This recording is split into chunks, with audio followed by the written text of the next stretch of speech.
गीत बहुत शानदार है और जोरदार तालियां दिलीप जी के लिए। मैं चाहूंगा कि हमारी संस्था के कार्यकारी अध्यक्ष और श्री मनीष पगारे जी और उपाध्यक्ष श्री दीपक शर्मा जी मंच पर आएं और जितने भी केकेसी के साथी इनके साथ आ सकते हैं, सुनील अग्रवाल जी, भेड़े साहब, जोशी जी, कदम साहब, मैं चाहूंगा कि सभी केकेसी के सब लोग टीम पूरी मंच पर आएं और इस इतनी किलोमीटर दूर से आए हुए हमारे साथी का यहाँ सम्मान करें। ये संस्था की तरफ से इन्हें 501 रुपये का यहाँ पर पुरस्कार भी हम देना चाह रहे हैं और साथ ही शॉल और मोतियों की माला साथी लोग ऊपर मंच पर लेकर के आएं और बाकी सब लोग तालियों से इनका जोरदार स्वागत करें, क्योंकि इतनी दूर से आना और वो भी जब आंखें काम ना करे। हम तो आंख वाले हैं लेकिन फिर भी इंदौर में नहीं आ पा रहे हैं, लेकिन आदमी इतनी दूर से हमारे बीच में आया है, उसके लिए जोरदार तालियां और सभी साथी इनका मिलकर यहां पर स्वागत करें। पूरी केकेसी की टीम नीले कलर में, एक बार जोरदार तालियां हमारी टीम के लिए जो इतनी शानदार तरीके से यहां पर इस सम्मान की बेला को पूर्ण कर रही है।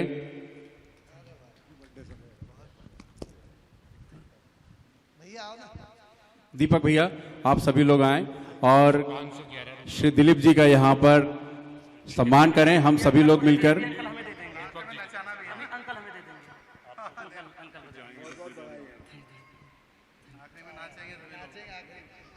मैं कल जब ट्रेन से आ रहा था तो बहुत तेज बारिश हो रही थी। मैंने सोचा एक काम करते हैं, पैर में चप्पल पहनते, लोअर और टी शर्ट डालते, निकल लेते हैं। और सेम उसी तरह मैं डिब्बे में आया और डिब्बे में इतनी भीड़, आप मान के चलिए बागेश्वर धाम की बहुत भीड़ होती। मैंने कहा भाई मुझे सीट दे दो। अब जब मैं इसी तरह अपना हुलिया बना रखा हूँ, पैर में चप्पल, लोअर टी शर्ट, तो आप जानते हैं कि आज के लोग, समाज के जो लोग हैं थोड़ा एजुकेटेड नहीं हैं, ये थोड़ा सा ये समस्याएं हैं सबके साथ।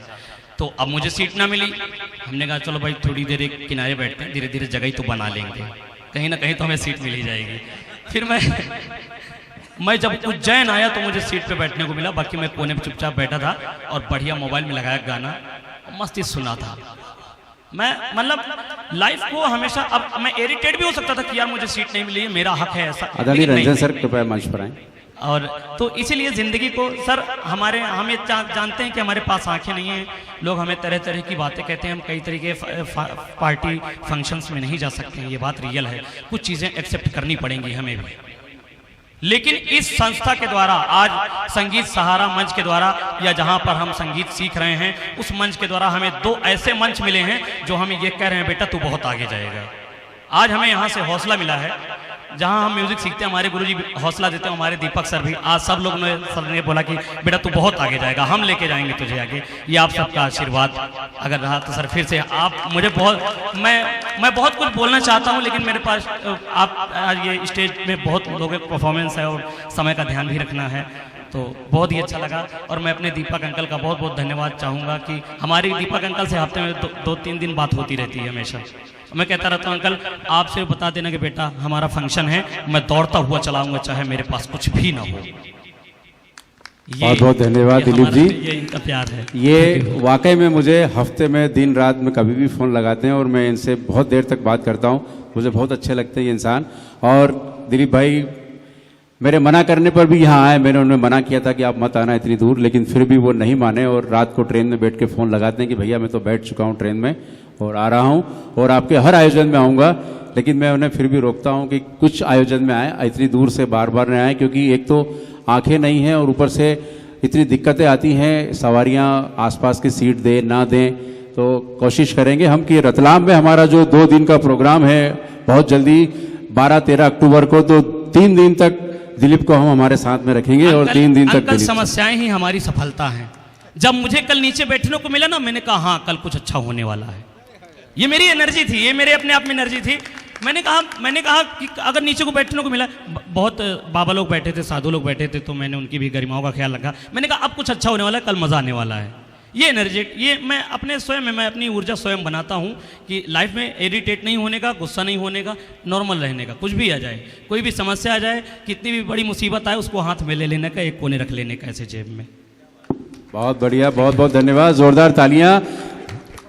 मैं कुछ दिलीप जी के लिए बोलना चाहता हूँ, सॉरी, हस्तक्षेप के लिए क्षमा चाहता हूँ। दिलीप भाई एक बड़ा काम कर दिया आपने आके यहाँ पे, और आपको बुला के इन्होंने और बड़ा काम कर दिया। मेरे एक विद्यार्थी यहाँ बैठे हुए हैं, विपुल जैन, जो फिल्म इंडस्ट्री से नाता रखते हैं। अभी कुछ इनके असाइनमेंट्स में कुछ परेशानियाँ आई, फिल्मों में काम भी करते हैं ये, लेकिन अभी मैंने उनको बोला कि आपके पास तो आँख भी है, अब आप उनसे प्रेरणा ले लो। तो ये बोले मैं परसों या 4 तारीख को मुंबई फिर से जाऊंगा और फिर शुरू हो जाऊंगा।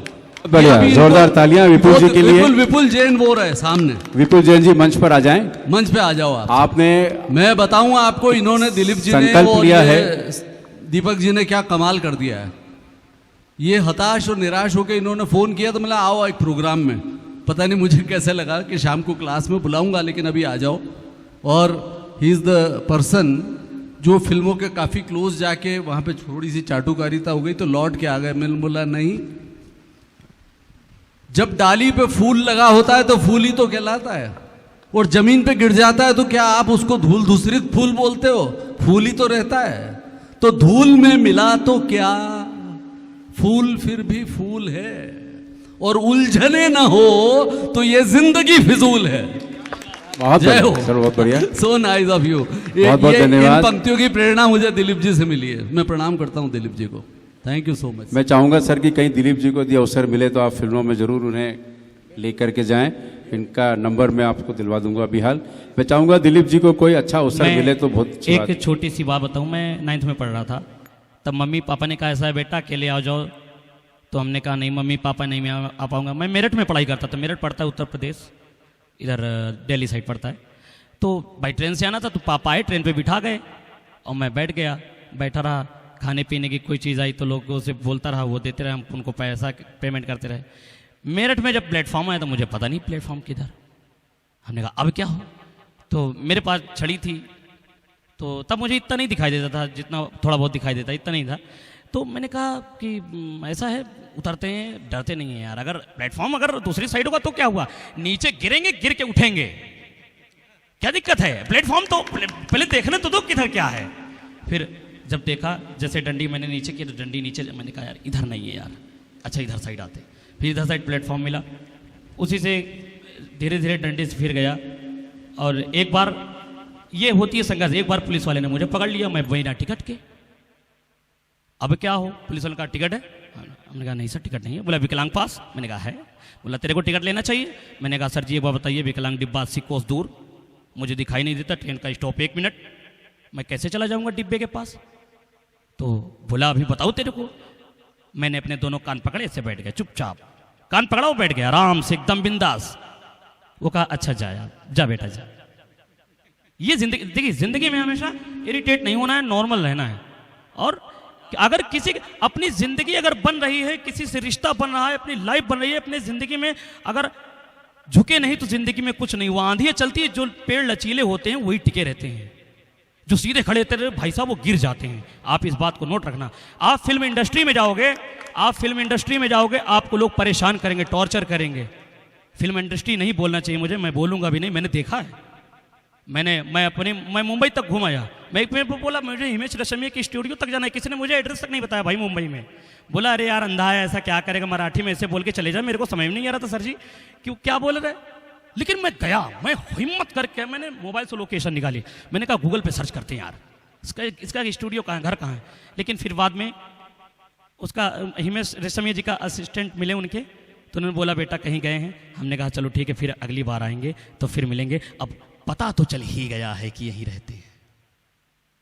ये होता है, देखिए स्ट्रगल तो लाइफ में होना ही है, आप हारिए नहीं, बिल्कुल चलते जाना है। और वो भी परेशान, अरे यार कैसे करिए, नहीं हो रहा, नहीं, एकदम मस्ती से मोबाइल में गाना लगाइए, जो काम ना हो रहा वो काम करते जाइए।